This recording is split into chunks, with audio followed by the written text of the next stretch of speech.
like now, know what you know now to go see Jurassic Park live for the first time in theaters, would you have paid that? $12? No.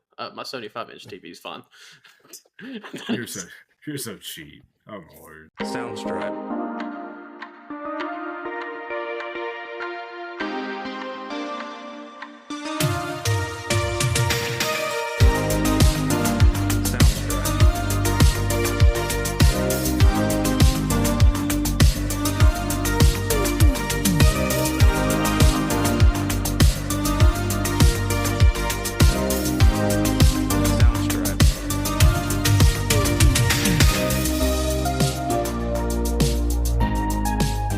Welcome into another episode of Blockbusters, a classic movie podcast, where if you're like us and you miss the days of packed movie theaters and movie stores, and this is the podcast for you. I'm your host, Caleb Suggs, and I'm joining me with my co-host, Dakota Lowry. What's up, everybody? And Ernie Ferguson. When the Pirates of the Caribbean breaks down, the pirates don't eat the tourists. You know, as I was watching this, I knew it wasn't a quote you weren't going to use because it's not an actual quote. I don't know what y'all watched this on, but what I watched on the subtitles when they dropped the cow into the velociraptor cage, in the subtitles it says "mooing in fear." Yeah, I saw it. That's funny. YouTube TV had the same thing. That's pretty good. I almost went with Samuel L. Jackson saying, "Hold on to your butts," just because for him to say "hold on to your butts," was ironic and funny too. How out of everything in this movie, I don't know if there's anything that shows how old this movie is than Samuel L. Jackson not cussing. I mean, he cussed. He cussed once at the very at the very end, but it was one of his cusses. But the whole other time, while he's just dragging that cigarette till the very end of the butt, you know. Hold on to your butts. It's not a very fun fact. I did not know that. As many times as I've seen this movie, this was the first time I realized that Samuel L. Jackson actually played in this movie. I think that's how little of a role he actually played in it. What? He had a role, but I didn't know. I had seen the movie and I knew Samuel L. Jackson was in it. I thought he was actually in it more than I thought, because I basically remembered that he was in it, but I thought it was like short-lived. But he was in it a lot more than I thought. His arm was in it longer than he was. Okay, yeah, time out, pause. I know Kamei wants to be in our podcast, but this is a little ridiculous. Look, she is bringing me my food that I'm going to have to wait for an hour and a half until we get done with this podcast. And she's just has to be in the camera line. I'm telling you, get her a microphone. Let her come in one time.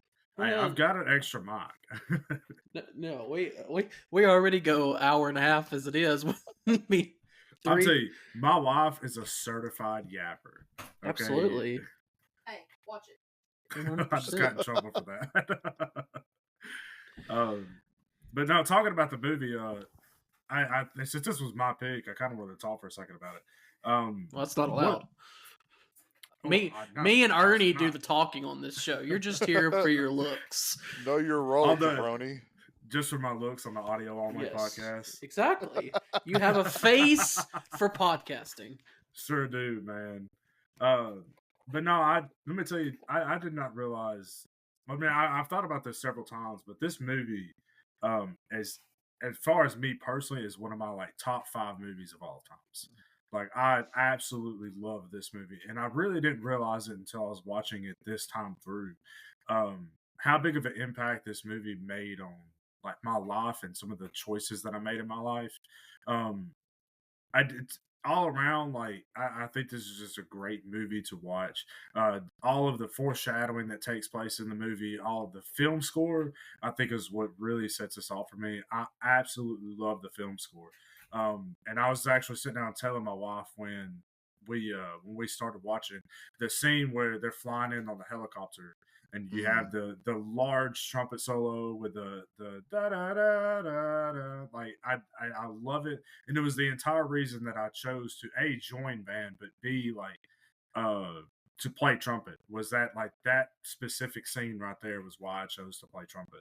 And I think one of the highlights of my high school band career was being able to play this film score at an honor band. I really do love this movie, and it's probably going to skew my score when we get to that later on in the podcast, but You know. What? No. We don't allow skewed scores here. Okay.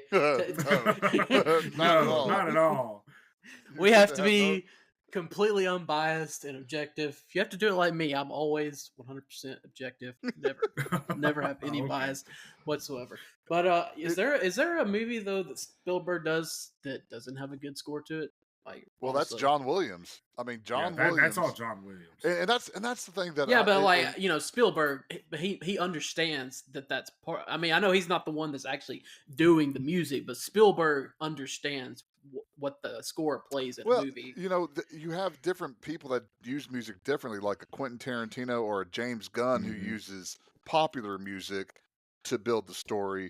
Spielberg does a real good job of bringing John Williams in, and that's one of the biggest regrets of this podcast that I have for us is we've talked about so much stuff, and I mean I've had it written down, but like the Raiders music or the Star Wars music, the Imperial March that not on purpose that we've skipped talking about it, but the music scores and just the music in the background makes a movie so much better, and it does a good job of filling space.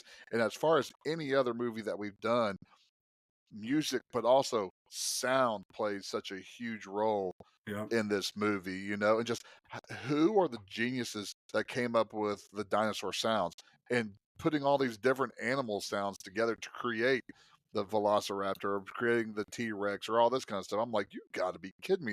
I mean, who thinks of putting a dolphin and a baby elephant and something else together, to create these sounds? But I mean, the John Williams score, he doesn't get enough credit for what he does, and that's considering he gets a lot of credit. But I mean, just the iconic music in just 3 of the films that we have done so far that are with him, with Raiders, with Star Wars, and now with Jurassic Park is just incredible. And I think that's what really makes to me. That's what makes a film score iconic. Is when people recognize the film, like you can just sing the da da da da, and everybody's like, okay, you were talking about Jurassic Park, but it's the same thing with like the Harry Potter theme, the Star Wars theme, the just like all these other movies that I can think about. And I tell you, a lot of these movies have all been composed by John Williams. He has a vast majority of these film scores. I also want to say that. Suggs, I know you said that it's spooky season and we're supposed to be speaking horror movies, but man, like when I watched this as a kid, I was terrified. Like I had vivid memories of the scene with the 2 kids in the Ford Explorer with the Tyrannosaurus Rex like bearing down on them and just a piece of glass in between them. Like that was terrifying to me as a kid. No, I think it definitely has some horror elements to it. I wouldn't go as far to call it a horror movie, but no. I'm not saying that. It definitely has horror elements. So speaking of the Explorer, and I think, or the Jeep, either one. I mean, where do you think those? I was kind of looking earlier. Where do you think those go down as far as iconic movie cars? The Jeep. Oh, the Jeep. Yeah. Oh man. See, okay. To me, the more memorable one is the Explorer. Yeah. But what I wanted, I want Jeep. that Jeep. Oh yeah. But I've looked seen it up. more of the Jeeps online, like people that built them. I looked up lists though, like like best movie cars, and most of the time the list I saw had the Explorer and it didn't have the Jeep, which doesn't make sense to me because the Jeep is just so nice looking. But which goes into I guess the Explorer is nice too. Which goes into the whole entire thing of this movie of the of production and merchandising. Also, I mean, first of all, you have Michael Crichton, who churns out, movies, TV, ER. He did the original Westworld, which again, Westworld and Jurassic Park, one's robot people, one has with dinosaurs, and they're very similar. But then, I mean, like the iconic logo of the Tyrannosaurus Rex. I mean, I can't tell you, again, y'all don't know because y'all weren't alive, but I was when this came out. Oh, it was everywhere. When did this come out? 93? 93. We were 93. I was thinking it was 96. Sorry. Yeah. I was thinking it was 96. Y'all weren't alive, like I said, and I was in college. Oh, good Lord. But I mean, just what was really funny is whenever they showed the gift shop, and all that stuff that was in it, that was stuff they were really selling. And this movie was big for the merchandise aspect. The movie was big from the VFX versus practical effects. It's also big because really there wasn't a huge star. I mean, that's in this movie at this point in time. You know, maybe Jeff Goldblum. Attenborough hadn't acted, and Attenborough was a director at this time. Sam Neill still wasn't a household name. And so that's Laura Dern was more of a kind of a she was not an A-list actress. So here you have a movie that really, I mean, it sets it off, which considering that Spielberg wanted Harrison Ford to play uh, the Grant spot, but Harrison Ford turned it down, for Sam Neill, and I think that was probably a good thing because I think Harrison Ford probably takes some attention away from the dinosaurs themselves because he's the star, where you have Sam Neill, who's a good actor, but then you have but he doesn't take away from the star of the shows, which were the dinosaurs. There was actually and I think I said it last week when we said we were doing this. This was the first time I've ever actually seen this movie. There was a time I don't remember what it was that Grant said. I don't think it was anything consequential, like it wasn't anything important, but just the way he said it, I was like, that just sounds like Harrison Ford. And then I looked it up and I was like, oh yeah, this was supposed to be Harrison Ford. So you could see where Harrison Ford could have definitely slid into that character. But as anybody listening can probably tell by now, we are doing Jurassic Park, which is a 1993 American science fiction action film, directed by Steven Spielberg, produced by Kathleen Kennedy and Gerald R. Molan, and starring Sam Neill, Laura Dern, Jeff Goldblum, and Richard Attenborough. It is the first installment of the Jurassic Park franchise and the first film in the original Jurassic Park trilogy, and is based on Michael Crichton's 1990 novel of the same name. Jurassic Park was released June 9th. Never mind. It was released June 11th, 1993. It grossed $1.058 billion on a budget of $63 million. Golly. I guess that's decent, right? It's all right. That's pretty decent. It let's see. I think it holds a Rotten Tomatoes score of 92%. Is that right, Ernie? Yeah, I believe so. And then the the crowd score was a 91. So you have a 92 and a 91 there. And then also won several Academy Awards. I'm sure, if I'm correct in that, for mostly because of its visual effects and its special effects, which for a 1993 movie are dang good. Let me just tell you. And they still hold up. 31 years later, they still hold up. I agree with that's the amazing part about this is the practical effects of the animatronics that you have, but then all of a sudden you also have the CGI. But they just do a fantastic job of merging everything together. Like you said, this is 1993, and it holds up. Yes, there are some parts where you're like, yeah, but for the most part, it still holds up. It's better than something that's 1000% CGI and it looks absolutely fake. Like somebody said, the helicopter scenes would all be CGI now. The rain would be CGI. That's where some of the things I think that this movie probably helped cause was the lack of practical effects. I felt bad for what's the guy's name? Was it Wayne Knight, the guy that plays Dedry? They said, from what I heard, they said that scene where he's having to climb up the hill. And this guy, I mean, I think he's lost weight now, but he back then, I mean, he was a big guy when they were filming this, and Spielberg actually made him climb up that hill while they were just absolutely blasting water. Oh, gosh. But I mean, it gives you that real absolutely effect, where it's not in a studio, it's not. And I think like we mentioned, this movie did a really good. Steven Spielberg did a really good job in this movie balancing that out. Like CGI is fine to use, and but everything. But I think that Steven Spielberg found a good balance between the practical effects of things that CGI effect. And I think really that's why it did so well, in the box office. I mean, over $1 billion, in the early '90s. I don't think we've covered a movie yet that's done over $1 billion in the box office, have we? I don't know. Star Wars? I guess not. I don't know. I don't think Star Wars did. I don't think so. No. But you talk about the effects. The two biggest anxiety-ridden scenes.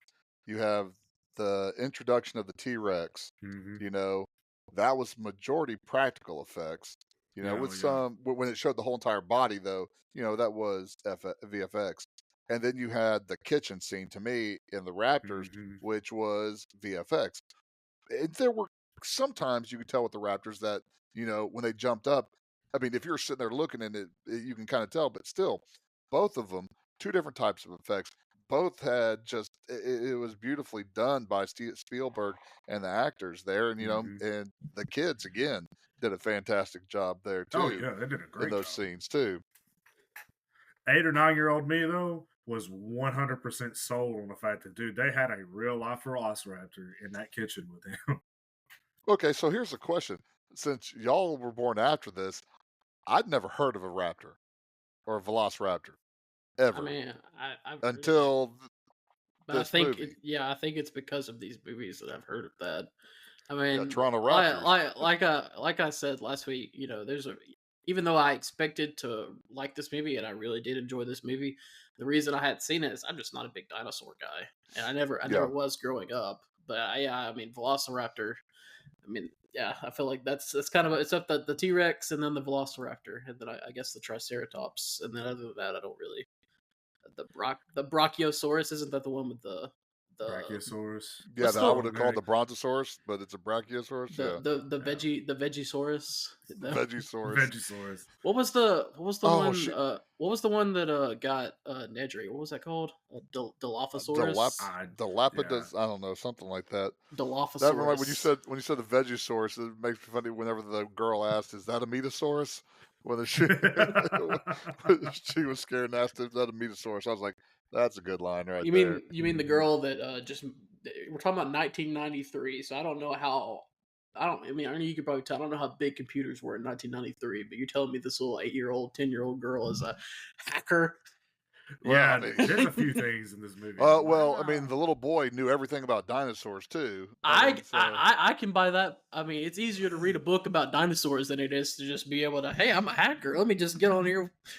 I can save us all. I know this program. Well, that goes into what seems like the theme of this movie is very feminist. Throughout, you kind of see. I mean, that's one of those things that you can find out because you have. I mean, first of all, you have whenever on the helicopter, Grant has to put two female ends of those seatbelts together. You have the evolution of the females to be able to produce. You have who turns the power on. Well, it's Sattler. Who's the one that that was able to boot the computer back up? This little girl.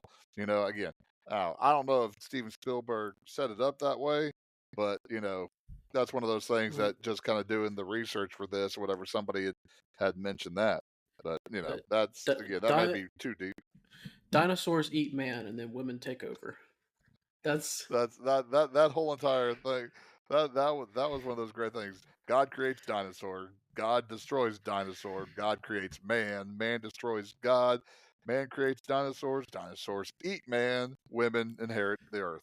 That was almost too long. That was one of the quotes that I wanted to go with too. But that was kind of good. Right, but then without all these action scenes, though, we wouldn't get to see a very attractive Laura Dern just doing all kinds of different stuff that she does in this movie, and it works. Yeah, it does work. I mean, everybody in here works. I mean, you have Wayne Knight is very slimy, which again, according to the book, though, he got hosed out of money by Hammond. Was a lot dirtier in the book than he was in the movie.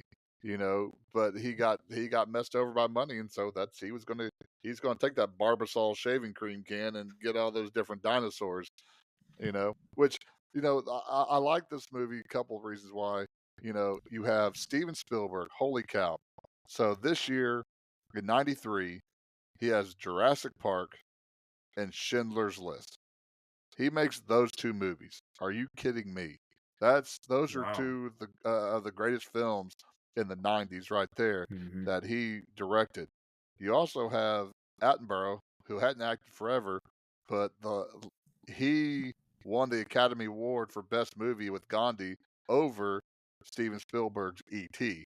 in the same year. So that was kind of just kind of an interesting thing there too. So this movie is just like saddled with just very interesting things that go on in it. Well, in this movie, industrialist John Hammond has created Jurassic Park, a theme park of cloned dinosaurs on the tropical island Nublar, located off the coast of Costa Rica. After a velociraptor kills a dinosaur handler, the park's investors, represented by lawyer Donald Gennaro, demand a safety certificate. I can't speak today. Demand a safety certification. Gennaro invites chaotician Ian Malcolm, and Hammond invites paleontologist Alan Grant and paleobotanist Ellie Sattler. Upon arrival, the group is shocked to see a live Bronchiosaurus and other dinosaurs. At the park's visitor center, the group learns that the cloning was accomplished by extracting dinosaur DNA from prehistoric mosquitoes, preserved in amber. DNA from frogs, among other animals, were used to fill in the gaps in the dinosaur's genome. Okay, so and I think a sign of a great movie is there are things that you're going to look at this movie and be like, that's kind of dumb or kind of doesn't make sense, but this movie is just way too fun to really make you care about that.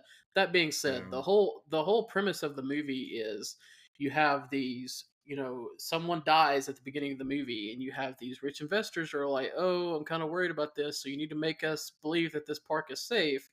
Okay. At the beginning, the guy dies by the dinosaur. He gets eaten, and that's why that's also why you have guards that are around carrying shotguns. I think it's safe to say the park is not very safe. That's just my opinion, though. And they even knew it wasn't safe because they're carrying the shotguns and the tasers with them and stuff like that. Now I know zoos have animals that or they can be dangerous, but I don't ever remember seeing a zookeeper with a shotgun. I could be wrong, but I don't remember one. Well, I think that after that incident took place, isn't that when they put in like the electric fence and all that type of stuff up, and like the fail-safes and all that type of stuff? I think they added some. They added some measures. I can't remember what measures they added, but they did add some measures to it.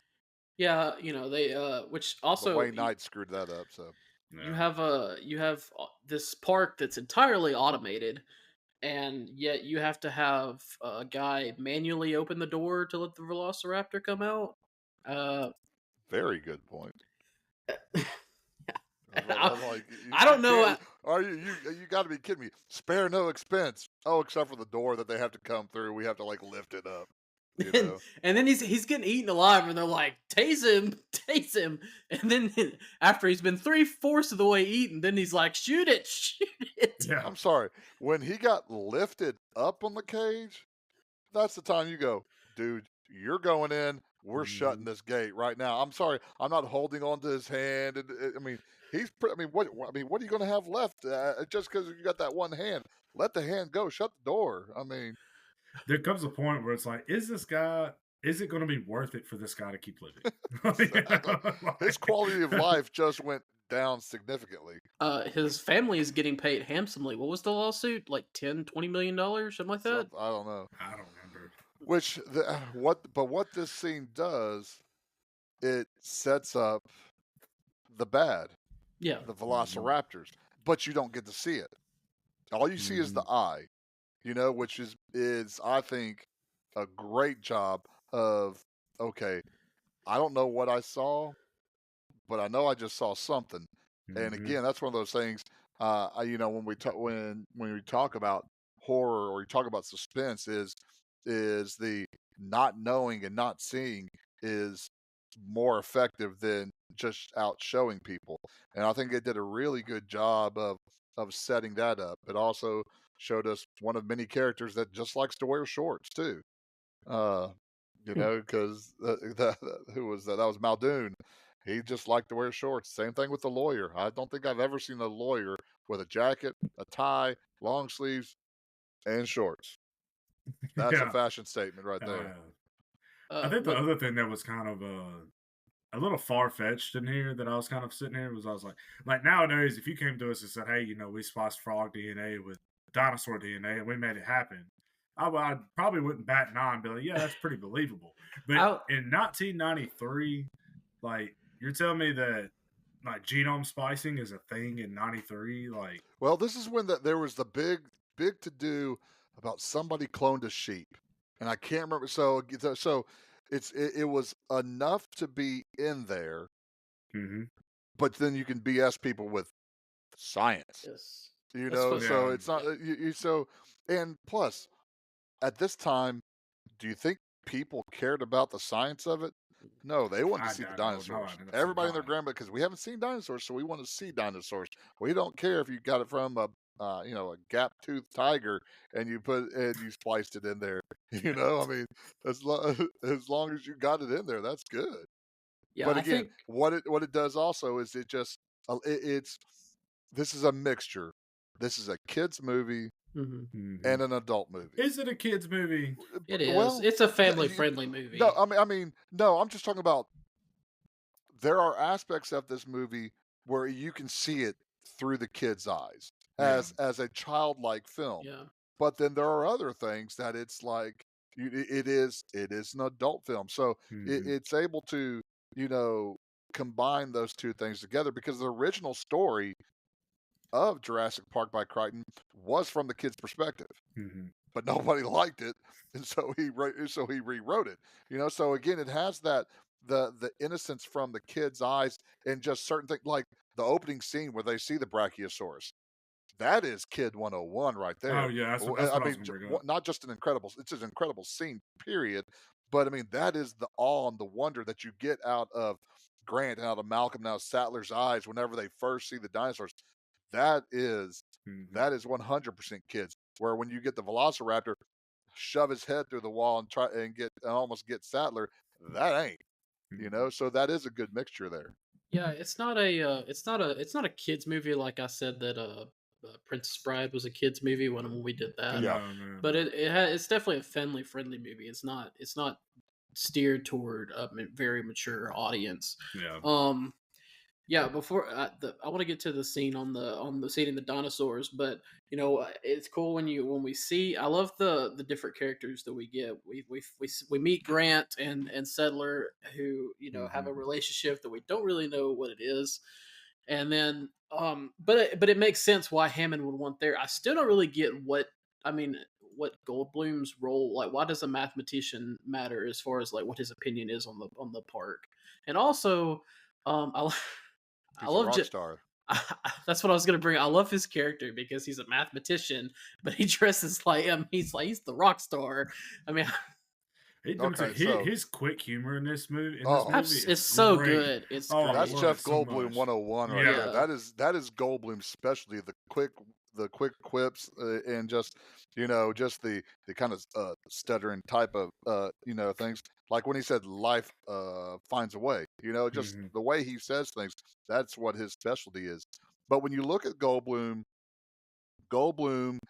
character Malcolm was in all black, and he was questioning everything from day one, whereas Hammond, Richard Attenborough's character, was in all white and was as naive as could possibly be. And, so you have that epitome of black and white opposites and viewing things from different aspects, which again, I think is a great way to look at to use little tricks of trade or whatever that Spielberg does in the movie. Look at you bringing out the like an English teacher dissecting it. I'm deep. Also, one Raiders of the Lost Ark moment. Whenever they get that amber with mosquito in it, the guy's face is all glowed gold, just like with Indiana Jones gets the idol in his face. If that wasn't right off of Raiders of the Lost Ark, I don't know what was. Speaking of when they're talking about the actual DNA, like when they're in there watching the video about how everything's working, and I don't know if we've got there yet, I feel like dinosaur DNA. Yeah, I feel like I've seen that little thing in an actual science class at some point throughout my school career. See, I love that little video. This evokes feelings of Schoolhouse Rock. That's it. And then if you look, also if you've watched the new Loki series, the introduction videos whenever he's caught by the TVA has the same type of Miss Minutes, and the videos that they had with Miss Minutes is the same. You have this character, you have this animated character that's just telling you a story, this oh my goodness type of thing. You know, but again, for me growing up on Schoolhouse Rock and seeing all those cartoons talk to you about educational stuff in a kind of fun way, children, that's what I saw. I was like, oh man, that's my childhood right there. It's giving Bill Nye the Science Guy. Who's not as smart as Dolph Lundgren. I enjoyed the little video, and I thought, it was cool because it is a park that's supposed to be meant for, I mean, not just kids, but obviously kids are going to go there. And I did, even if the whole premise of the mosquitoes and the frog DNA is complete bullcrap, it makes enough sense in a movie thinking that you can believe it. Like, okay. I mean, yeah, it's honestly. And nowadays, if somebody legitimately came out and said something like that, it wouldn't be that far fetched. So have you ever? Go ahead. No, it's fine. Go ahead. Have you ever read a Michael Crichton book? No, I have not. No, but I did add several to my Goodreads list just now. So, Michael Crichton books are heavy in science, so you're going to get a lot of science in it, just like all the Jack Ryan books, Tom Clancy books are very detailed about. I know we've said this about Hunt for Red October. You're going to get a bunch of details of how to run a submarine. So there is some basis for this. Now, Crichton may have skewed it a whole bunch, but there is some basis because again, Crichton's books.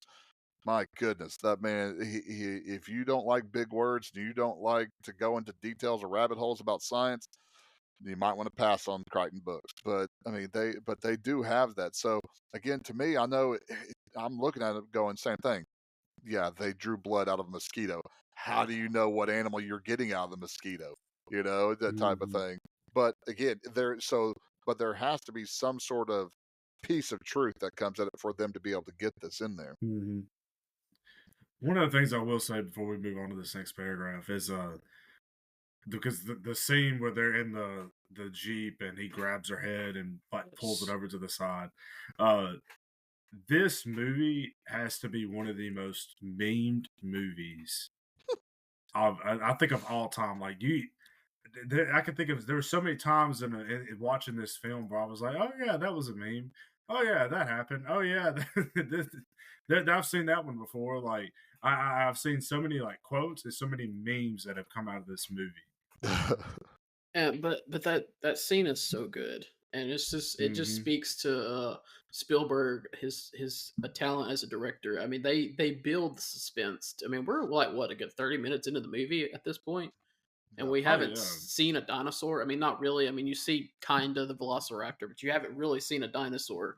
And then you just the music builds up, and then you turn around and they see that dinosaur. And I mean, just thinking about if you were a paleontologist, right? Yeah. Okay. That's right. If you're a paleontologist, I mean, can you imagine turning around and seeing a live dinosaur? That would absolutely blow my mind. And I was trying to find some other comparison to that of what that would be in something in our fields, but I mean, this guy has something that he has researched his entire life that's written off. Hey, I'm never going to see this, and he turns around and hey, there it is. And I think Sam Neill did a great job with the astonishment. The way he took his sunglasses off, just kind of peeled it off his face.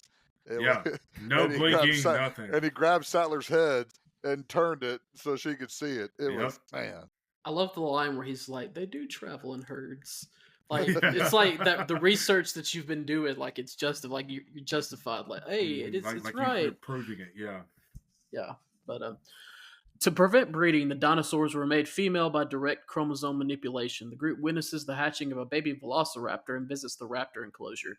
During lunch, the group debates the ethics of cloning and the park's creation. Malcolm warns of the implications of genetic engineering, while Grant and Sadler express uncertainty over the ability of humans and dinosaurs to coexist. Hammond's grandchildren, Lex and Tim, join the others for a tour of the park, while Hammond oversees them from the control room. Most of the dinosaurs fail to appear, and the group encounters a sick Triceratops. The tour is cut short as a tropical storm approaches. The park employees leave for the mainland on a boat, while the visitors return to their railed electric tour vehicles, except Sadler, who stays behind with the park's veterinarian, Dr. Harden, to study the sick Triceratops. I love the quote that I think it's when they're eating lunch where he's Goldblum's character says, "You were so preoccupied with whether or not you could that you didn't stop to think if you should." Awesome quote. That's and the way, again, this is a Goldblum thing.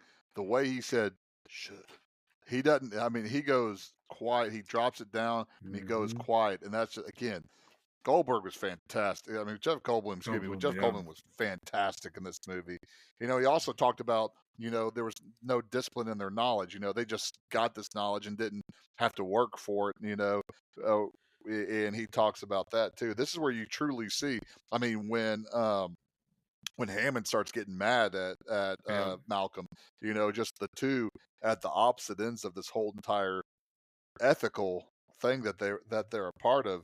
And where you have Sattler and Grant were just in awe of what they just saw, the birth of that one of the one dinosaur. But it goes to show you the arrogance of man. I mean, let's take the Velociraptor for example. Everything they take him to the cage. Everything that you see about it is like these shouldn't exist. Like you can't even really put them in an enclosure where people can see them. Like, oh, it's cool. Like going to the zoo. I mean, they're like that dangerous. Like they're smart. They're lethal killing machines.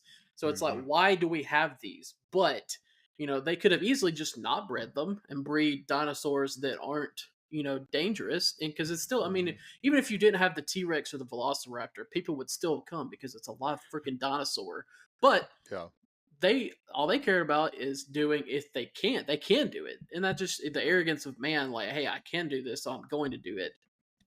But I think it also comes back to what Ferg said earlier. Like, it's one of those things, like when you're pulling this DNA from the mosquito, like, what DNA are you getting? It's not really like they knew what they were getting, and it's no. But at this point, they've got the DNA, so they do know what they're breeding. Yeah, but okay, never mind. I see. Yeah, they do have it labeled and everything, because they're continuing to do it just because, again, they can, even though they really shouldn't, because these Velociraptors, there's no reason to have them. They had 8. They had 8, and then they had the one girl that came in, and she was just like the top dog, and she killed all but 2 of them. Yeah, like everything that what's the character's name? I can't ever think of what the Game Warden's character's name is. Muldoon. Yeah, Muldoon, they're at the raptor enclosure, and literally everything he's saying, I'm like, so you're saying these things shouldn't be alive? Yeah, I mean, he's the only one that respected the raptors. He's the only one. He understood exactly about them, even right before he died. Good girl, because he understood that. Clever girl. Okay. Yeah, he knew he got it. He got, but and that's one of those things, he shouldn't have got. Hammond should have got. And that's one of those things where I'm like, that his death made me so mad. And I know that it was 100% because he was focused on, he was focused on the raptor, and I've got you. Like I've hunted, like you think you're hunting me, but I'm hunting you. But did he not say earlier in the movie that there's always the one that they know you're focusing on, and then they surround you? Or was that Grant? Wasn't that? That was Muldoon that said that. But I think I'm like, you know this. Well, once he saw that one, he knew that he was giving himself up for Ellie to go into wherever that little part is to try to turn the power on. I think he knew that he was sacrificing himself. I think he knew that too, but also like that this is a park for kids, and while we're on this tour, they like, hey, we're gonna try to agatize the T-Rex to come see you, so we're gonna put this goat for him Yeah. That won't scar any kids. Now, again, remind me, what was the purpose of Grant and Sattler being there? What was their purpose again? I mean, their purpose to of make being the safety, right? Yeah. Come on, grandchildren, I love you. We haven't made sure this is safe yet, but we're going to take you on this trip here. Again, Hammond loves his grandchildren. Yeah, Hammond. I don't know if it was something like, "Hey, look, this park is safe. I'm even sending my grandchildren out." But hey, Hammond's got a very interesting character because, like, things he does, it's supposed to kind of like he's kind of the bad guy, but he's not really a bad guy. He really just wants to do this for other people and for research purposes. I mean, is it research purposes or is it just dollar signs? I don't think he wants to be known and wants to have something for people to remember him, because with that whole flea circus speech that he kind of made, I think he truly wanted to leave his mark on something, and this was the best way to leave a mark, because I truly think, a lot of people, I think, compared him to Walt Disney about leaving this great magnanimous type of legacy. And again, I think whereas some other people were like, hey, this is money we're taking advantage of, we're going to do this, he truly wanted to build something grand, and he saw his way to do it. And again, it was just, I don't, unlike the book, I think Hammond in the movie is probably 75% naive, and then 25% run by money. Yeah. Now, I do like in this lunch scene right here, where he's like, I can't believe it. The only person I've got on me is this lawyer over here, and just like insults the lawyer to his face, and the lawyer's like, yeah, money, man. Well, we can make a lot of money. This is the same lawyer that was just like, hey, we can charge $2,000 to $10,000, and then he's like, no, I want this to be for everybody. He said, you're right. We'll have a coupon day. That's great. A coupon day. 10% off. We also get this is when we start getting the subplot of Grant with the kids, and it's kind of like, again, we don't really know what the relationship is between Grant and Sattler. But it's kind of like the whole thing, like she likes kids and she wants him to like kids, and but it's funny watching his reaction with him. He's like, what car are you planning on riding in? Well, that whole entire it was one scene that whole scene wasn't cut, and they just show him starting in one truck, one Jeep. He goes into another or another Explorer. Then the kid follows him there. Then he goes back into the other one. And I like that because there was no cuts in it at all. It was just one continuous, film. Which again, that goes back to when you talk about the kids. Goes back to like the opening scene when we meet Grant, where he starts describing the Velociraptors and where they would cut him up and how his entrails would come out. About how he didn't like that kid either, and that's where they start talking about the kids. I get it though. Like kids can be jerks, okay? And that when I was before I decided I was gonna do sports writing as my career, when I was back in college, I was doing my student teaching at I don't know, some school, and I was just I was just what do you call it? Viewing? What's the word I'm looking for? Shadowing. Yeah, so I'm just in class. I think it was like a middle school, so I'm like, it's in between periods, so I'm waiting on the kids to come in, and I'm kind of like sitting off to the side, and this kid comes in and he sits down, he's kind of looking at me, and he's like, so what are you doing? And I'm like, oh, I'm just kind of watching, I'm getting ready to do my student teaching. And he's like, what school do you go to? I'm like, Athens State. And he just kind of looks at me and he goes, huh, couldn't get into Auburn, huh? That's awesome. That is kids awesome. Can be jerks, man. Yes, I'm a youth pastor of some teenagers. Kids 100% could be jerks, man. 100%. Well, Jurassic Park's disgruntled lead computer programmer Dennis Nedry was previously bribed by Lewis Dodgson, a man working for Hammond's corporate rival, to steal frozen dinosaur embryos. He deactivates the park's security system to access the embryo storage room and stores them inside a container disguised as a Barbasol shaving cream can. Which that's like some James Bond stuff right there. Mm-hmm. Yeah, this is not James Bond. No, that's not James Bond. He's 00. He's 00 negative, not 007. Oh, his workstation at his desk. Oh, that gives me anxiety just thinking about it. And I'm not. Don't look at my desk. I'm not the cleanest person, but my gosh, that was. I know. Which I was a little confused by this Barbasol can. Didn't he say that like the embryos would stay good in there for like 36 hours or something like that? Yeah. Or whatever it was. Like, so you're telling me that this guy went to the mainland, met with this guy, had this whole meeting, went back to the island, did everything that he did, and then was going to come back in a day and a half? Yeah. He was going to get was not Nedry was going to get on the boat. Yeah. And that's where he hit. So the 36 hours, whatever, starts whenever he puts the embryos in the thing in the can. Yeah. So you're telling me that it doesn't activate until the embryos are in there? Well, no, because they're in that storage thing, whatever they're in, and then when you take them out, it's kind of like taking out a can of soda out of a refrigerator. It's a Yeti, man. Come on so now. Whenever you put something in the Yeti, it's gonna stay cold for a long time, son. So I get what you're saying. You're saying that when they take from the time they take the embryos out. Yeah. Okay, I was thinking of this wrong. I was thinking it was like, hey, here's this Barbasol can. You have 36 hours to go get them and bring them back. It's 36 hours when he puts the embryos in the can. No. Which is funny later because, when he has the whole thing, I guess that's in the next paragraph, but he loses the can. It does like a real close up of it, like it's going to be something down the road, and then like you don't really. There's nothing to it. Does it ever get used in Jurassic in the second Jurassic Park or anything? I was thinking it gets used in another. Does it? Okay, so see, I don't know. I can't remember. I mean, don't remember them. I've seen. This was the first time I've seen this one, and then I've seen 2 of the Jurassic Worlds. So I don't know. So I have no clue.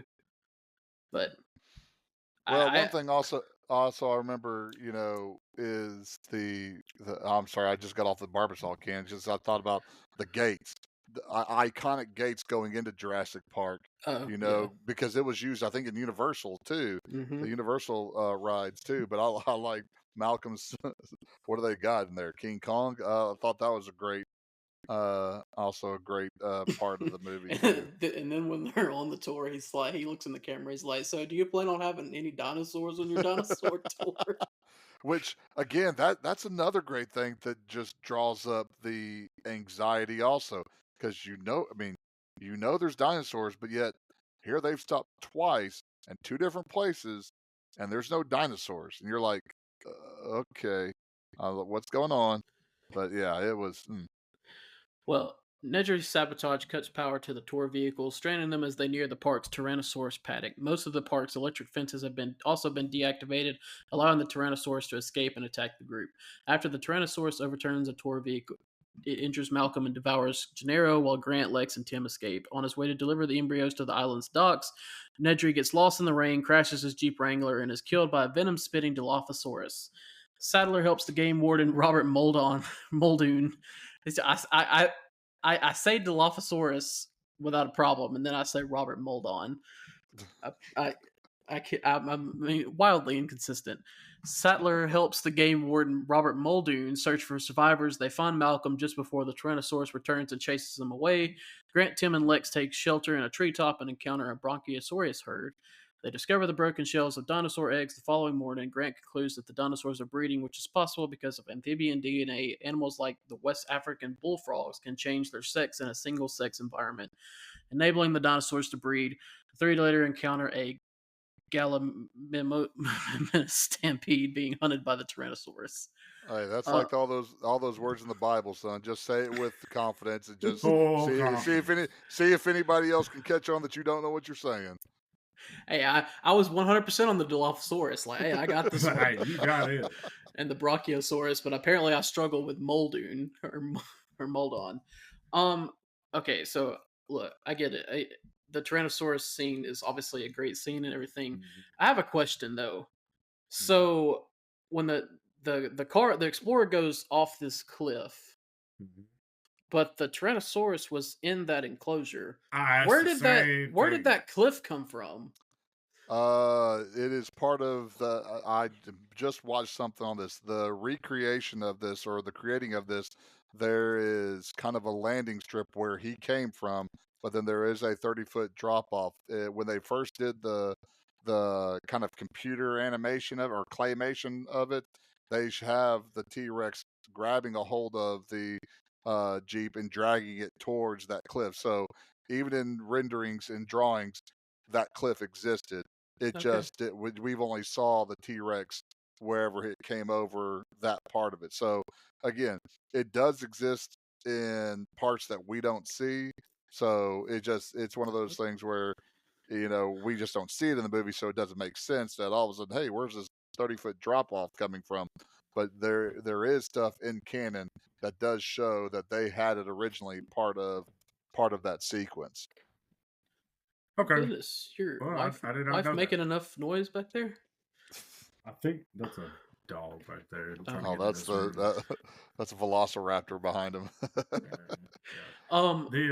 Also, like, okay, so that I guess that makes sense. So, but then it's funny to me, like, so the Tyrannosaurus comes and they're like, okay, look, I understand that they study and research these things, but like, how do you pick up stuff from fossils? Because they're like, don't move, it can't see you, and I'm like, how do you know that? Yeah, like you don't know about that, but you know that velociraptors have a high thinking capacity because they got a big brain cavity. Like, I was the same way about that. Where it's like, how do you know like herd patterns? How do you know these different things like that? To me, that didn't make sense. I mean, like they figure out that the Tyrannosaurus can go 32, 33 miles an hour, but I guess that's after they clocked it, so that makes sense. But like, they're sitting there like, just don't move, it won't see you, and I'm like, who told you that? They read the ancient caveman scrawls on the walls. So that's where, like, when Malcolm should have been eaten. Whenever he tried to distract the T-Rex, like when they choose the dinosaurs to run and when they choose the dinosaurs not to run, it's kind of like, okay, that's convenient. But like when he was waving that flare, I know he threw it, but he still should have been eaten. He should have been toast right then and there. And also the kids in the Explorer with that bulletproof glass or whatever, the dinosaur can't break through that.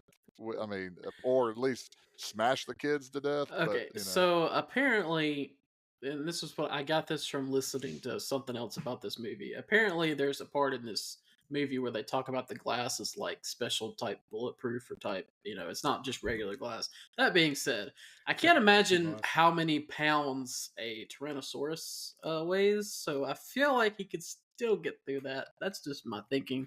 I feel like you can put a lot of pressure down on there. And I was thinking with the way they're putting their hands up, like holding it, like, oh, like that's, you're breaking some bones doing that stuff. Now, as we crack on this scene, this is arguably the best scene in the movie. I think because the water in the glass, which they already showed us whenever Malcolm was describing, chaos theory. So again, you have that Chekhov's gun right there. No. Let's hold on. He was not just describing it. He was caressing Saddler's hand and making his move on her. And she was 100% buying into it. She was like, Grant, are you listening to this? Like, he's like, Grant's out of the car. So you're telling me Malcolm in the Bars has used this before? Apparently, so he's a rock star. Well, I mean, he does have multiple wives. He's looking for his next ex-wife. So ex-miss, whatever it is, ex-miss Malcolm. So he's apparently very popular with the ladies. I don't, apparently 1993 being a mathematician was the hot thing right there. That's the hot. He wasn't a mathematician. He was he changed. He said it was chaos-statistician, or I don't know. He wasn't just a mathematician. But yeah, I mean, of course, the meme with him and his shirt unbuttoned or off or whatever when he's laying on the table, that's a big meme too. But looking at that whole the reveal of the T-Rex was perfect because you had the glass of water ripple, Yeah. Then it ripples again. You see the rear view mirror with the lawyer looking at it. It starts to shake, and then you just see him in the shadows and the lightning strikes, and just man, that was fantastic. That was a shot of the movie that was just like, man, that's awesome. And by the way, we're an hour and 10 minutes into the movie at this point. That's when we get that's the first time we get the T-Rex. Wow. Yeah, that's the thing is like I really thought that this whole like from this point on lasted a lot longer in the movie, but it's like the last 45 minutes of the movie or so, like 45, 50 minutes of the movie is when this all takes place. Like and I think that's kind of what tells about this movie is everything up to this point, like it hasn't really been slow. Like you've had character introduction, you've had, like plot developments and things like that that's taken place and happened, but it's kept you involved and kept you interested the entire time up to this point. Yeah, I think there was two things. One, when I went back and looked, I was surprised to see that the movie was only 2 hours. Like when I went back and checked the time, it felt longer, and I don't mean that in a bad way. I thought it was, I really enjoyed it. I just it felt longer than 2 hours. And two, as I'm looking at my notes, which granted, when I take notes, I'm always starting off hot and heavy writing notes, and then as I get it, but it's right at this scene when I just completely stop. Granted, now here I am watching for the first time, so it's right at this T-Rex scene where I just completely stopped taking notes, and because I got enthralled in the movie, and everything after this is just fantastic. So, but yeah, so it really hits the ground running here, and then you get the whole scene with them stuck in the car and Grant saving them. I mean, there's a lot of. I mean, you talked about this being kind of like a horror movie. There's a lot of suspense and thrills and going on in this. You also get the great line from the young, what was it, the boy as they're climbing up into the trees. He says, "I don't like trees." Oh, but I've never had a problem with trees. Yeah, well, you weren't in the last one. It made me audibly laugh. You also get the great line when they come to rescue Goldblum's character, and I can't remember exactly what she says, but she says something about, I don't want to know if I want to chance it, and then they see the T-Rex, and he's like, please chance it, or please risk it. That's when they were driving away, when they're driving away in the rear view mirror that says, the objects may appear closer, you see the T-Rex right in that rear view mirror also, and he was like, Goldblum was cranking it up, tell him to get out of here, let's go, and that's another thing too. The second time he came around, you had the T-Rex claw prints, footprints, whatever you want to call it, and the water in it, and you see that water start to vibrate too, and it's like, man, it's coming now. It's like, okay, let's get out of here. And then when the lawyer runs off again, Goldblum is when you got to go, gets to the bathroom. I mean. And then when they find the lawyer, I have a Gennaro over here. I've got him over here too. It's like, oh, yep, sorry. I guess T-Rex didn't even want to eat a lawyer.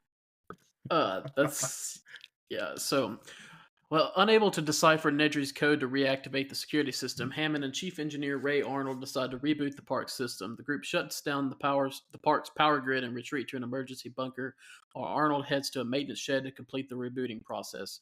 When Arnold fails to return, Sattler and Muldoon head over, discovering the shutdown has released the Velociraptors. Muldoon distracts two of them while Sattler turns the power back on before being attacked by a third and discovering Arnold's severed arm. Muldoon simultaneously is caught off guard and killed. Yeah, this is when you talk about it being kind of like a horror movie. This is when it starts. 100%. That scene where she turns on. Well, okay, let's back up first. First we get the car scene with them. It's very suspenseful. Then we get the electric fence scene, where they're crawling. Yeah, they're crawling up it. Now, my first thing is, I feel like little Timmy could probably fit through one of them holes. That's just my guess. But anyway, they're climbing up and over because they have a little race going on. Okay, so you get Grant and Lex get down. He's still up there, and the sirens start beeping. Now in my head, I'm like, "You've got to jump now. This is because it's 10,000 volts." And he's like, "Hey, you're gonna have to jump." And then he gets absolutely yeeted off that fence. Which I think is one of the very unrealistic things in that moment, because if that much voltage comes through you, you're not going to you're not going to be blown off like that. Like, no, you're going to lock up in place right there, and you're also going to die. You're definitely not going to come back to life looking all cute with your hair a little. Yeah. No, you're not. But I just kept laughing at Grant's like complete lack of urgency. Well, he also doesn't know how to talk to kids, you know. Yeah, that he's like, I think that's the bigger part here. He's not breathing. Yeah. By the way, people watching this is not how you do CPR. No, it's the worst CPR. Do not do CPR like Grant and Jurassic Park. Which is a crying shame too, because that whole entire race on the fence and Ellie going after to turn it back on, that was so suspenseful. Oh yeah. And then just to have the kid shocked off and magically caught also. I'm sorry, he did get yeeted. He got yeeted a lot further than where Grant actually was. 100%. He was like 5 feet from the fence. Somehow he Willie Mazes him. He goes back deep in center field and catches the kid as he comes flying off. You know, and then of course, like you said, he kind of gets up and his hair, after he, revives him, his hair's all spiky, like, oh, I'm so cute. No, dude, you were fried is what you were. Yeah. The other thing that I get is where did Sattler's lamp come from? Yeah, don't ask me, because I mean, I guess I really don't know, because I thought that she was walking fine all the way up to this scene. I mean, I know she leaves this room and all of a sudden she's limping. I know she gets attacked by the Velociraptor, but I don't ever see anything done. She had something wrapped around her leg that was tied into the. Yeah, it was just the headset. Okay. I don't. So you're gonna notice in the second half of this movie, everything has a little limp. Everybody has a little limp or something wrong with them. Yeah, everybody's got a little. They're maimed a little bit. Yeah, except for Hammond. I don't think Hammond ever had one. Well, he had a limp the whole movie. He had a limp the whole movie. He's got a cane. Fair enough. And Sattler needs to walk it off, because poor Arnold is like, she reaches over like, oh, Mr. Arnold, there you are. Pulls his arm. Which, speaking of Arnold, did he ever? How did he get there? Which it never really showed him getting there, did it? No, he did leave though. I didn't know where he was going, but it did say he did leave to go somewhere, and evidently that was the place he went. Okay. Yeah, and then that's why she went after him, because he never came back, and now we know why. Because I gotcha. Yeah, I remember. You knew he was dying because he was smoking them lung darts. And anybody that's smoking lung darts at that time, they weren't going to live. He was, poor Samuel L. Jackson. He was done. He was done. So my big question too is, where did all the other scientists go that were there? They went on the mainland. Get away from the tropical storm. Yeah. Oh, okay. There you go. They said that because Samuel L. Jackson's character goes at one point, he's like, "Stop whatever you're doing and just leave," or something like that. Yeah. That shows you how important the tropical storm was to me. I didn't even pay attention to the tropical storm. That's the quickest. Ernie's like, there are dinosaurs raging. I don't care about some rain. Screw that. I mean, tropical storm, T-Rex. Which one's more dangerous to me? There's a living, breathing killing machine that moves at 60 miles per hour. There's 3 of them roaming this island. I think the rainstorm will be okay. I'll handle it. And they know how to open doors now, so let's go. What funny line right there. Well, unless they don't learn how to open doors, they'll be all right. Opening the door. But anyway, that scene though, where she's turning the power on, and then that Velociraptor sticks its head out. Oh man, that got me. And I'm not like a big jump scare person. On the edge. But I had to change my underwear. Oh gosh! But I think I've actually I'm trying to remember. I've rode the Jurassic Park ride at Universal Studios. And I'm pretty sure there's something like that. I mean, I remember at the end there's like the big Tyrannosaurus Rex head right before you go down the waterfall. But I feel like there was something, I don't know, I can't remember now. I kind of wish I'd seen the movie before I rode the ride, but it is what it is. I also kind of wish, I don't know, Dakota, you remember this back in COVID, towards the end of COVID when they opened the theaters back up, but they weren't doing new movies, so they just played old movies. Wish I'd gone and seen Jurassic Park then for the first time. Oh yeah, cool. It'd been a great one to see. Because I did that. Didn't I do that with Scream actually? No, we went. I don't. No, it was Rocky. I did that with Rocky 5. No, definitely not. I would have not have gone. No, we went to see. It was not Rocky 5. It was Rocky 3. Rocky 5 does not exist in the Rocky canon. Rocky 5 does not exist in this dojo. I feel we sat down and watched the Rockies. We went and watched one of the movies. We went and watched Rocky 3 and Rocky 4 in the theaters. Okay. Yeah, they played so it was like a thing. It wasn't like regular movies where they play it. It was like one day they would have these movies, and then the next day they would have these movies, and then so like one day they were playing Rocky 3, and the next day they were playing Rocky 4. And they were super cheap too. They weren't regular. Yeah, it was like, well, I mean, good lord, if I'm not paying $12 to go see a movie that came out in 1985. Like, hey, it's COVID. There's nothing to do. I'll pay $5 to go watch this movie that I really like, but I'm not paying 12. Which I think I was in a different.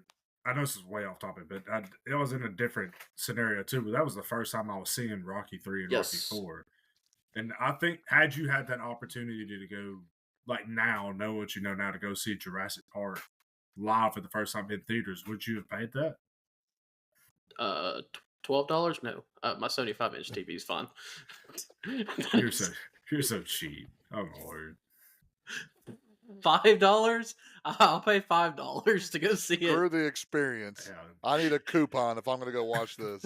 Yeah, there needs to be a coupon day. But you go back to them Tuesday matinees where I get $1 popcorn also. Yeah. But going back to the movie, I think one of the things that I really noticed was that several scenes throughout when they keep going back to this is Nader, whatever his name is. Nedry, there you go. Of his little wrong password did the rest of the movie. That's good. And then Samuel L. Jackson was like, please. And this is where you know it's a different era of Samuel L. Jackson, because if it was these days, it would have been about, please, mother. It would have been MF and this and MF and that, and all that other kind of words along with it. Did we even talk about yeah, okay, I guess we did talk about Nedry getting killed by the Dilophosaurus. Oh, yeah, in my opinion, one of the best, like, I know it sounds bad, but one of the most satisfying comeuppance. Like, yeah, they get this comeuppance. Yeah, everybody. I mean, whenever you get movies, you have people that are tools. You want to get their comeuppance, and but I don't know if, especially when he says to the dinosaurs, "No wonder you're extinct." They even said that to the dinosaur too. I'm like, yep, there you go. Now, do I want to witness somebody dying like that? No. But technically, we don't witness him dying. We just, he just goes into his little Jeep Wrangler, and the dinosaur's in there with him. Which, again, I don't know how the dinosaur got in there. I guess he can open doors too. No, he left the door open. Oh, okay. So he went in before the dinosaur went in. I thought the dinosaur had come in through the other door. No, I did notice that he left the driver door open. They weren't going to the pain. They weren't going to the death. They were going to the pain. And that's what they did with that dinosaur. Callback. Well, Grant, Tim, and Lex reach the visitor center. Grant heads out to look for Sattler, leaving Tim and Lex inside. The Raptors appear and pursue Tim and Lex throughout a kitchen, but they escape, locking one in a freezer before joining Grant and Sattler. The group reaches the control room, and Lex restores the park system because she's a hacker, allowing them to contact Hammond, who calls for help. Oh man! As they because she's a hacker. we did a little war games in this movie. That's way to suspend your disbelief right there. Yeah.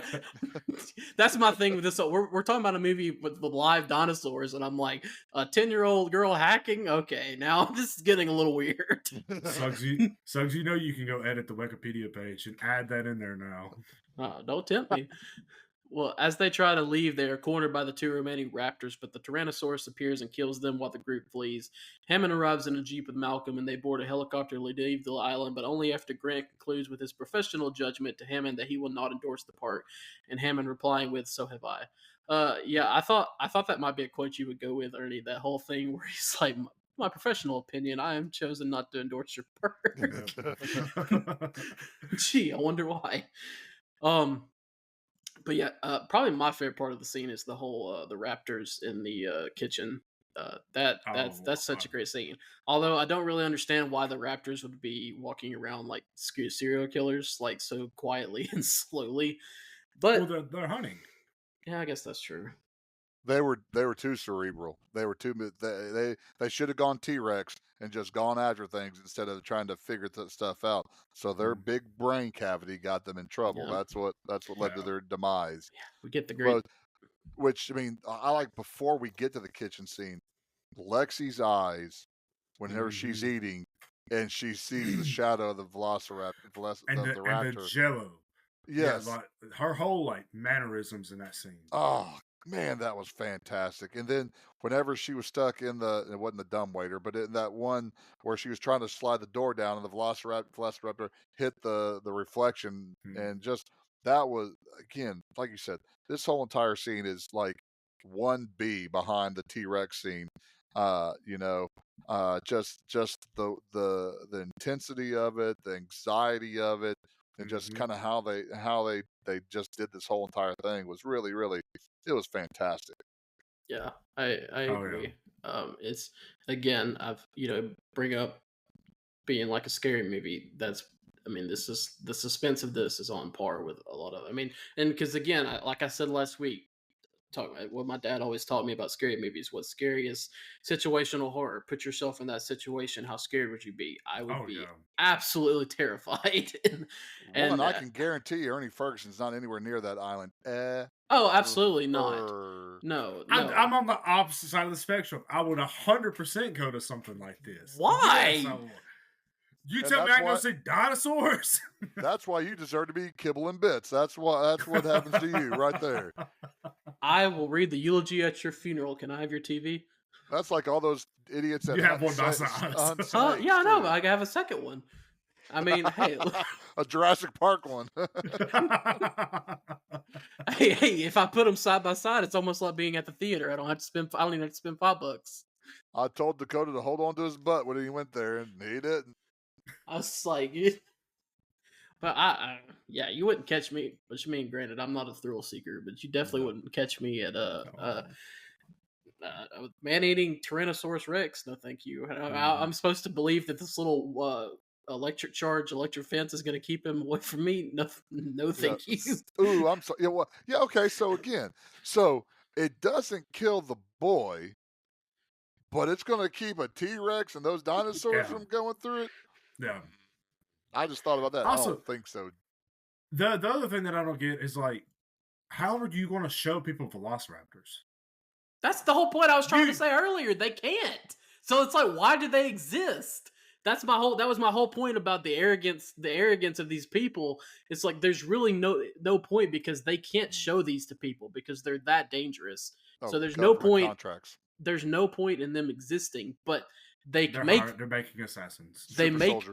Well, that's actually a thing in Jurassic World. I don't know if you've seen. Yeah, it really is. That's like no, it's actually Jurassic the first one. The first one's really good. The first is really good, but it's like there's like a one of the, I guess, antagonists of the movie is like a military guy, and he's wanting to because Chris Pratt's character has been training them slightly, and he wants to use them like as for like military purposes. And of course, Chris Pratt is like, look, I've trained them enough to where they might not eat me.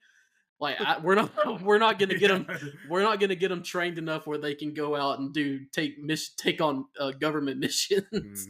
But yeah, that's actually like a plot in Jurassic World. Yep. With them being used. There's another wannabe things that says the little kid at the very beginning of the movie that Grant talks to is Chris Pratt's character. I don't believe that at all, because that kid has PTSD.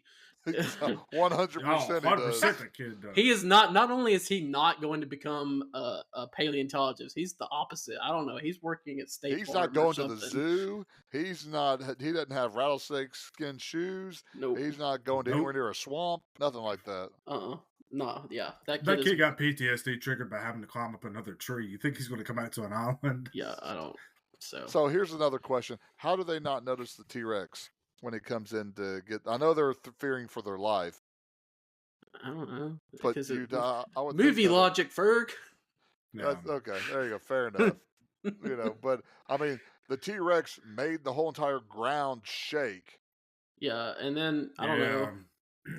And then it kills the velociraptors, and they just kind of run away. But they're not like sprinting or anything. They just kind of run down to the car, and he's, the Tyrannosaurus is right there. You think you would have some urgency, like it might turn on you now, and he's got time to quip. Hey, I've decided not to endorse your park.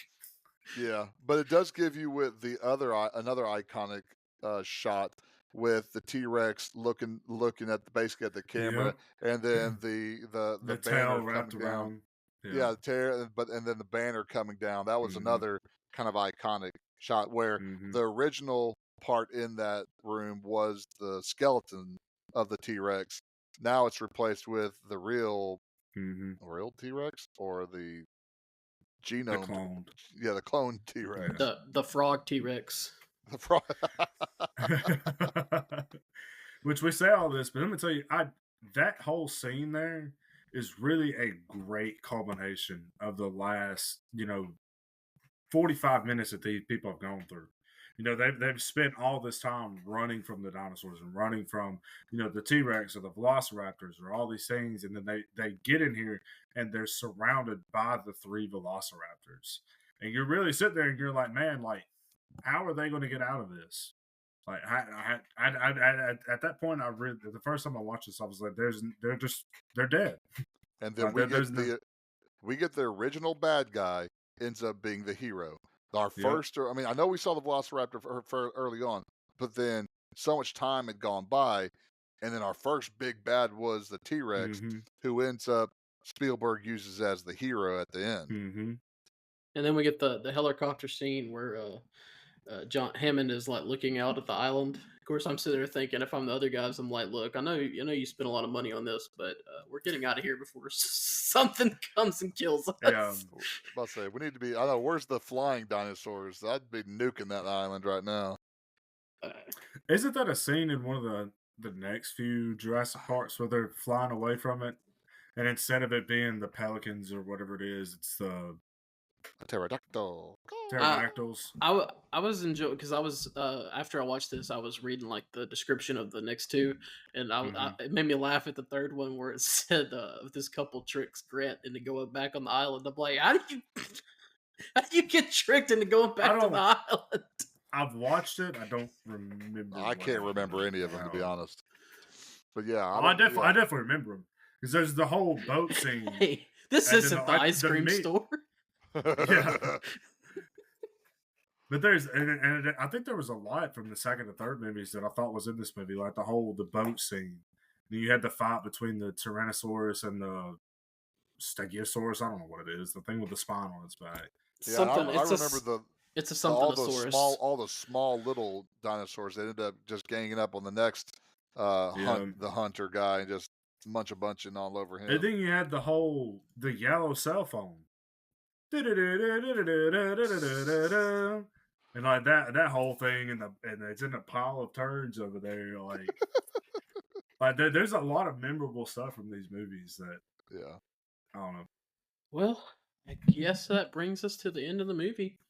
We're slightly on the script that I said at record time, but yeah, I mean, going in, I said it before. I do not like dinosaurs. I don't get the point of dinosaur. I don't get why people are so excited. But people enjoy what they enjoy.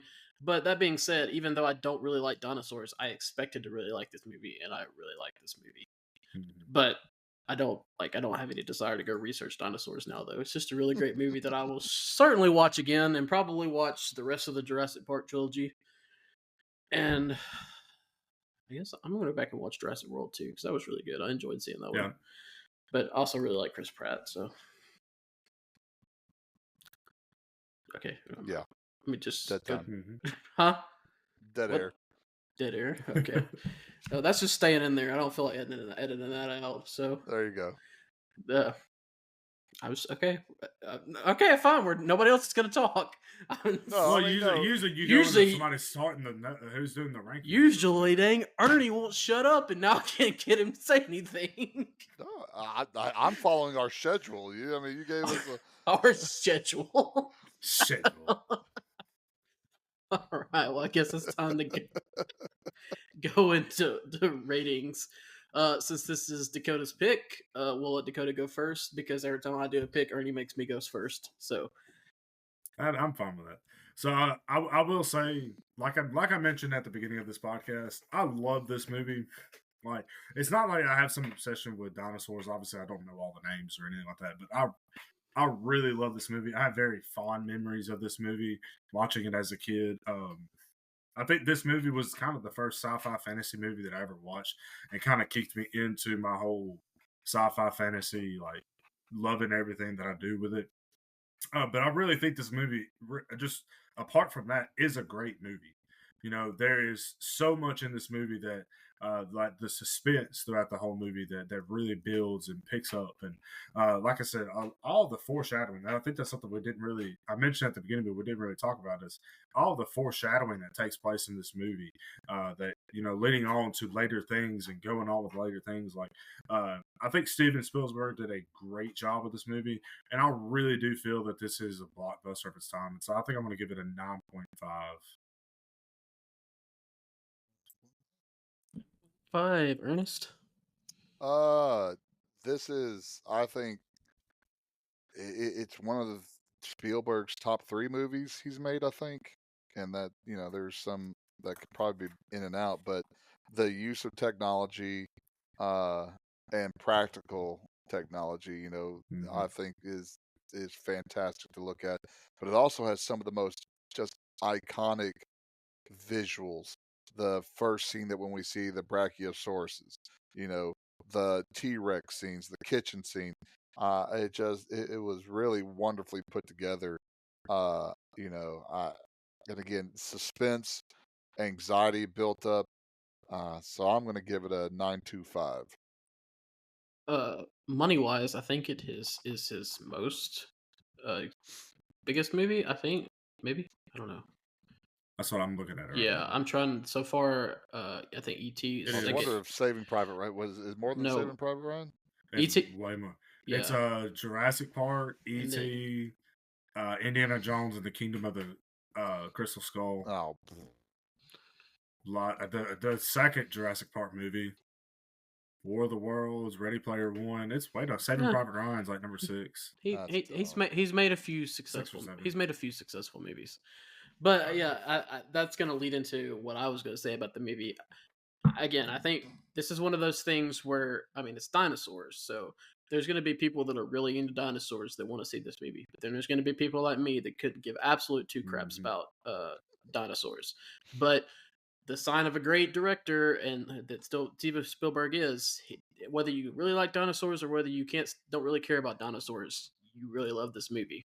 And I give a lot of credit to Spielberg. I think he does a really great job with this movie, as he does with just about every other movie he does. And I'm gonna give it the lowest score out of the 3 of us, with a very low 9.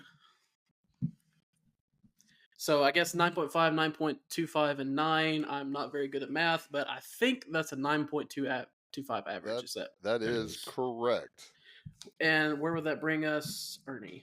That will put us at number 1. What? That is our number 1 movie right there. Yeah, it is. What did we rate Back to the Future? 9.08. Oh, I was thinking. I did put it as a blockbuster. Gosh, yeah, this is our second blockbuster. It is. But so Jurassic Park is number 1 with 9.25. Back to the Future is 9.08, and the Dead Poets Society is 8.75. So, but this is our second blockbuster. What did you rate Back to the Future, Dakota? 8.5. You're such a loser. 8.5. 8.5. Okay, Mr. 9 for Major League. So don't calm down here. Don't sit there. Don't sit there and do that. I don't know what you're talking about. What was it? What was it? 9 for Major League, 9.25 for Scream, with Ernie's 7.75 for Scream. Hey, look, horror movies are just horror movies. You either really like horror movies or you don't like horror movies. There's no in between. And I really don't. Yeah. So, all right. So no, I'm just kidding, Dakota. 8.5 is perfectly fine for Back to the Future. You know, I'm always joking with you. Always, you know. Always, unless you do something really stupid one of these days with these rankings. Let's see. What's this? We've already done Star Wars. Never mind. I can't take that one. Well, I didn't give Star Wars. I mean, I didn't give Star Wars that high. I think I gave it an 8. Now, yeah, the second Star Wars. Well, not the second. Empire Strikes Back. Whenever we do that one, if you give that like a 7.5, I'm gonna come through the screen and punch you in the face. Like, I've been refraining from watching. That's my problem. Is I don't want to go watch new movies now because there's a chance that, or I say new movies that are new to me because there's so much that I haven't watched. I don't want to go watch new stuff because I'm like, well, what if we do it on the podcast? You know, like I don't know. I mean, most of the time I'll just be like, I'll watch it again. This is bad because I'm the horror person on the show. But what's the horror movie with the woman that comes through the TV or like the Ring? The Ring. That's what I was thinking. Yeah, that's what I'm gonna do to you if you give Empire Strikes Back like anything lower than a 9.99 is just too low. I'm telling you, with this movie, I really struggle with this movie of going back between a 9.5 and a 10. I really was close to giving it a 10. I gave it an 8.5, an 8.75, and a 9 is what I ended on. So it jumped around. But well, it's just I think what really is there's too many inconsistencies. I don't know that I'm ever going to find a movie that's going to be a perfect 10 out of 10. Yeah, I can't say that. I don't think we will. I've got like 3 in my head that are 10s in my head, but I know you had to keep yourself from making Scream a 10.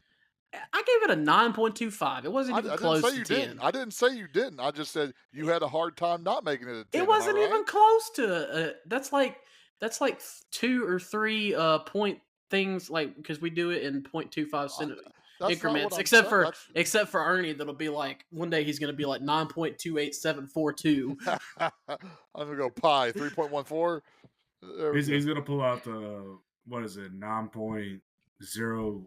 Whatever half of 25 is. 9.99999. That's just what it's going to look like. He's going to come in with a 12.122. I can't get myself to do something other than work on quarters, the quarter system. Yeah. You know, 9, 9.25, 9.5, 9.75, 10. Again, that's one of those things that in my mind, I can't do that. That would bother me. But going back to I always thought that out of the 3 of us, I was the one that rated movies the highest. But as last checked, Ernie, you have the most 9 or higher, don't you? Yeah, you have the most. But I also have the most 7s though too. Yeah, Ernie has no like in between. He's like, this movie sucks. This movie's hot garbage, or I really like it. Yeah, I mean that's me. I either like it or don't like it. So I mean, Ernie said that. Oh yeah, I guess we should. Yeah, we have our groupings. So if you are listening to this for the first time, I should have done this a good bit ago. We split our movies into groups. So we have, when Ernie was saying this is our second blockbuster, our blockbuster is a 9 or higher. Popcorn worthy is 7 or is 8 through 9, which Ernie never gives anything popcorn worthy because he doesn't believe in it. Cult classic is 6 to 7.5. Is that right? 6.5. It's literally on the spreadsheet. 6.5 to 7.9. I don't have this. He does not respect the spreadsheet. I look at the spreadsheet, but just not while we're doing the show. You do not respect the spreadsheet at all. I see that you just opened it up. Yes. Well, because y'all are sitting here like it's on the spreadsheet.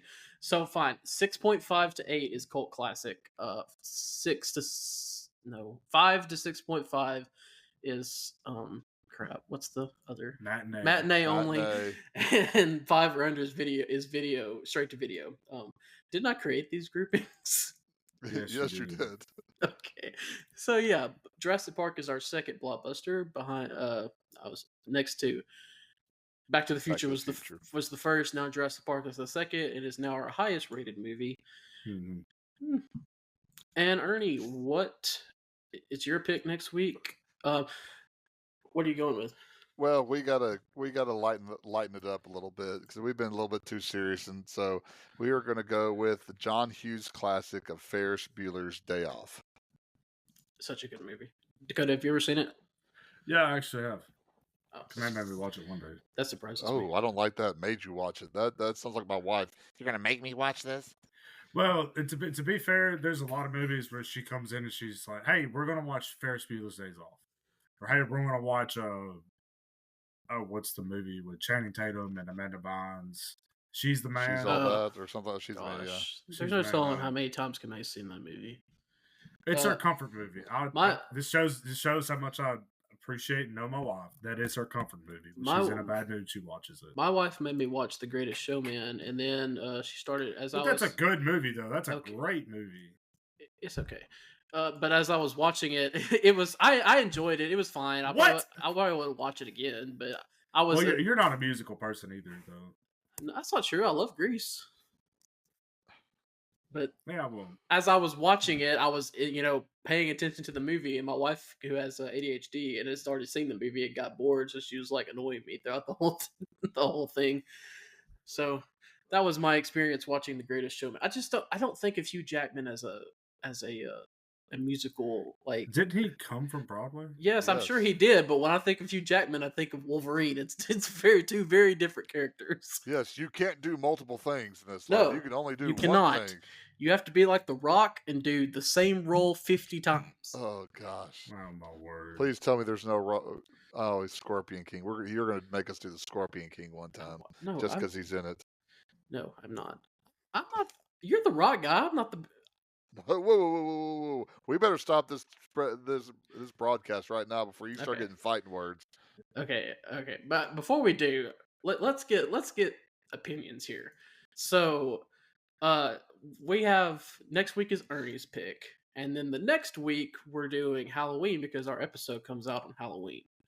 Now, Ernie says because that falls on my week that becomes my pick, but Halloween has been on your precious spreadsheet. It's been on there since we started. You created the spreadsheet, and originally Halloween came on your week, but we had to move back because I didn't have internet for a week. So I feel like I'm getting a little screwed here. Like, because I know. What do you think, Dakota? I feel like he would have picked Halloween regardless. Thank you. Thank you. Well, on the other hand, I don't really care. I'm just saying. I think because we know Ernie wasn't gonna pick Halloween. No. So if we did Halloween, Ernie would still get a pick. That's all I'm saying. But now I'm not getting picked. I feel like I'm getting a little shafted here. A little. You'll be all right. Yeah, you'll be all right. Fine. Just for that, I'm gonna do Scorpion King as my next pick. But if as soon as you say those words, Forrest Gump is going to come out of my mouth. Oh man! Just remember that. Just remember that. I'm mentally preparing myself for when we do that episode. By the way, we're at an hour and 30. We wanted to get this done sooner than that, but we're not. You'll just cut all this out. Yeah. All right. Well, I guess we'll wrap things up. Another great episode. Again, we thank everybody that's been listening. I think we hit 270 downloads this past week, which is 269 more than we thought we'd have. Mm-hmm. And I think our first episode hit 40 downloads, so that's the first episode we've had hit 40. So we really appreciate everybody that's been listening. You can find us on Spotify, Apple Podcasts, and eventually you can find us on YouTube as well whenever I get to where I can upload that stuff on there. And then if you want to leave a review, please do, but only if it's 5 stars. Guys, got anything to add? Nope. That's it. No, I'm good. All right. Ernie will kick us out. And we'll see you at the movies.